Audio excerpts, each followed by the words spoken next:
Sisters are basically spiders. Yes, I used to torture my sister with spiders. Cut that part out. So you're the spider in the family. Hey everybody, welcome back to Throne Thoughts. I'm PANDATTACK. JTHYME here. And this is the channel where we talk about the things that go through your head while you're sitting on the throne. So, Mr. JTHYME, Justin, what did you think about while you were in your throne room? I was thinking the other day about how many bugs we actually eat unintentionally, that is. So we've all, I assume we've all heard that we eat like tons of bugs a year, every year, and that like spiders crawl into our mouths while we're sleeping, and I know that gives Zach over here the shivers because... Yeah, I'm not a bug guy. Kind of a germaphobe. Don't tell anyone, they'll start making fun of me. I won't tell anyone, I promise. Okay, good. Just the entire internet. So the rumors that have been going around was that we actually eat 1 to 2 pounds of bugs per year, just from what's allowed in our food. Well, I have good news, Zach. Yes. But I also have bad news. Ah, dang it.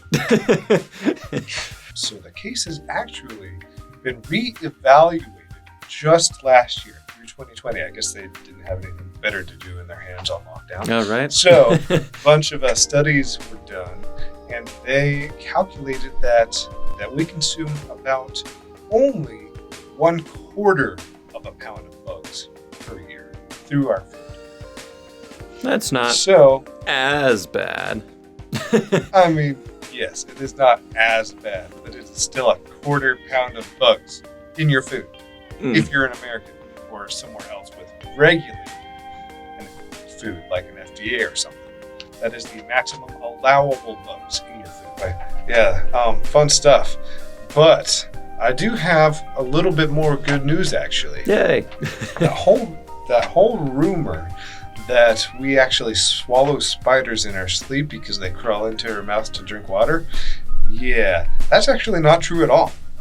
According to Rod Crawford from the University of Washington, no such case is on formal record anywhere in scientific or medical literature.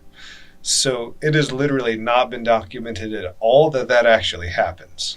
And I think I actually heard something from like that's worth. Arachnologist studies spiders guy that spiders actually don't like the feeling of our lips, because obviously lips mimic lips of other animals because lips are lips, and they think they're being eaten, which is true. They are, I guess. So yeah, good spider, stay away from my mouth.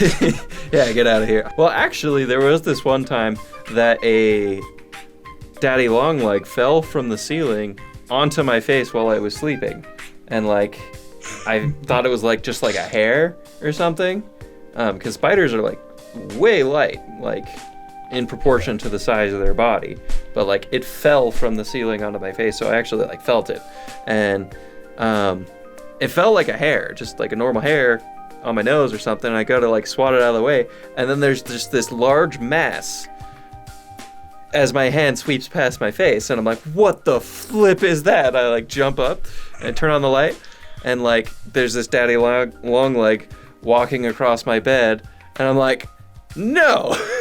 So that one almost inadvertently was eaten by me, kind of technically in my pseudo sleep. I was almost sleeping. So if you're a spider and you don't want to be eaten, don't stand on the ceiling above a sleeping human. Just don't, because then you'll be a statistic that doesn't exist yet, apparently. Good advice for all the spiders out there watching. Right? All right, Zach. Well, what do you have for us today? Okay, so this one had to do with, I don't know what, it just kind of came in my head. But it's how fast is the eyelid moving when you blink? So, yeah. think about it, everyone's like, a blink of an eye, it's so fast. Well, how fast is the blink of an eye? That is so fast. Well, Google told me. And apparently it takes an average of 100 to 500 milliseconds, or 1/10 to half a second to blink. Anything slower than that, they consider it a micro sleep. So if you blink for like a full second, then apparently you took a nap. I wish I was that good at napping. Micro sleep? Just a second. I have to micro sleep real quick. Yep. Okay. You're back. Good. Yeah. There we go. Yep. I'm rested. So if you put that into some sort of equation, try and figure out how fast that is, like mile per hour wise, so that we know. I'll probably put like kilometers per hour for people who aren't American, but this is episode 3, so I doubt there's not Americans watching. Or not family members. They'll be looking back in a couple of years. Sorry. Backlog content. Yay. Okay. So if you put that in some sort of equation for distance, acceleration, all that stuff, you get about 20 centimeters per second, which equates to... How fast do you think that is, Justin?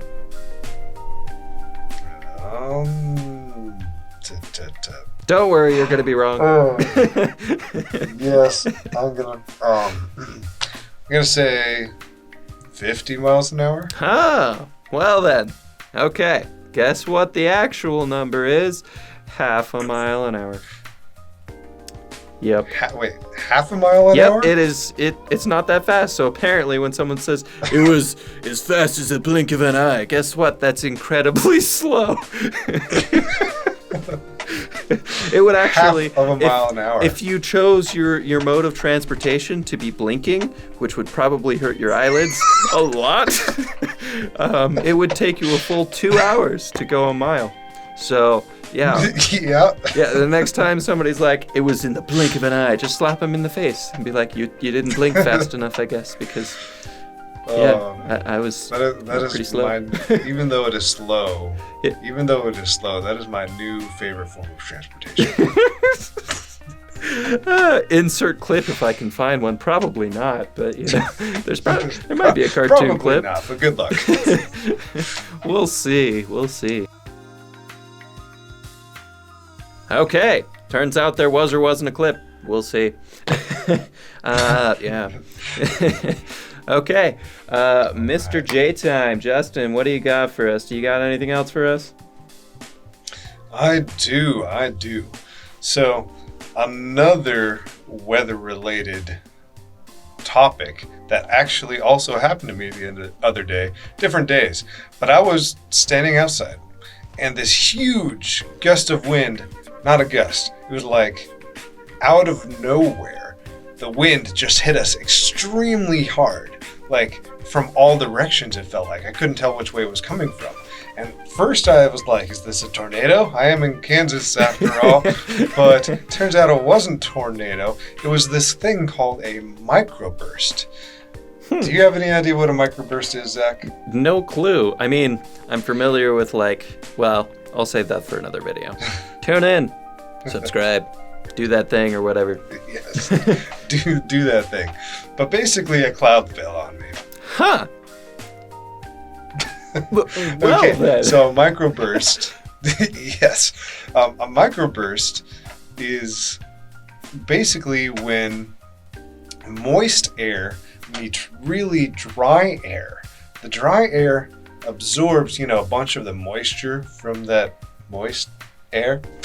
Okay. And apparently when the water is drawn out of the air very rapidly, it cools the air down also very rapidly. Huh. And of course, since warm air floats and cold air goes down, the cold air just falls out of the sky. Okay. And apparently it can reach speeds of up to 100 miles an hour with this microburst, but it says it's micro, but it can last for minutes. Huh. And apparently microbursts actually cause more property damage per year than tornadoes do. So they can actually be dangerous. 100 miles an hour is about equivalent to a category No. Category or a level, no. It's neither of those. But a number 2 tornado, not a number 1. So sometimes this air that falls out of the sky is actually more like a cloud, because instead of the dry air absorbing all of the water, it's only able to absorb some. So sometimes there is rain included in these microbursts. When it hit me, it was a bunch of air, and then right at the last minute, it was like a whole sheet of rain just flopped right on top of us. It was a very interesting phenomenon for someone who never even knew they were a thing. So, microbursts, yeah, pretty cool actually. Yeah, I've actually heard about something like similar, where a cloud can like dump all of its water instead of like the air, but it can dump most of its little water all at once, which is also an extremely rare phenomenon. It might even be the same thing, but if it's a very dense rain cloud, like that can like decimate your car, or like just break your legs, like actually break your legs. Like it's a, like, you think about it, you know, clouds are freaking massive. Like they're really freaking big. So when you got one of these huge just behemoths of sky mountains coming down on you all at once, like that's like in the square footage area that you're taking up as a human, like that's many, many gallons of water, like lots, like a lot of them, more than 2. Definitely a little bit more than coming very fast. So I mean, just yeah. Like a 5-gallon bucket of water, sans bucket, but even with bucket, you might hurt more with the bucket, but like going 100 miles an hour, you're done. You are done. Yep, that does not sound fun. No. Nope, not at all. Not at all. So if you liked this episode, make sure you like and subscribe. And the next time that you are in your throne room taking a think, make sure you post that think in the comments below. And we may just answer your question in a later episode. So see you next time. Happy Throne Thoughts.